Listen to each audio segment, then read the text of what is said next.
হিন্দু থেকে মুসলমান হয়েছি, সে বাচ্চা হওয়ার পরে বাপ চলে গেছে, গায়ে একটা বিয়ে করে। তা এখন এই যে মানুষের কাছে টাকা চাচ্ছ কে? আমি টাকা চাইছি হিন্দু। আর এক ছেলের সাথে প্রেম করে বিয়ে করেছি, হিন্দু থেকে মুসলমান হয়েছি, সে বাচ্চা হওয়ার পরে বাপ চলে গেছে, গায়ে একটা বিয়ে করে। তা আপনি যখন হিন্দু ছিলেন তখন ভালো ছিলেন না? ভালো ছিলাম, কিন্তু যে প্রেম করে বিয়ে করেছি। মানে হিন্দু ছিলেন যখন তখন ভালো ছিলেন, এখন প্রেম করে বিয়ে করছেন, করার পরে আইসা এখন একটু কষ্টে আছেন, ভালো আছেন? না, কষ্টে আছে। কষ্টে আছেন। কিন্তু মানুষের কাছে তো টাকা যাচ্ছে, বুঝছেন? আমাদের সামর্থ্য তো ওরকম নাই আপনাকে এই টাকার উপর দিতে, ধরেন এই যে দিছি বোন, এই যে দিছি ধরেন, ঠিক আছে? আপনি তো খুশি তো?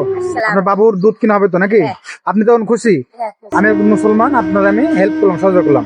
আপনি যেহেতু হিন্দু থেকে মুসলমান হয়েছেন এই জন্য, ঠিক আছে? আপনার ফুটফুটে বাচ্চা কত সুন্দর, হ্যাঁ?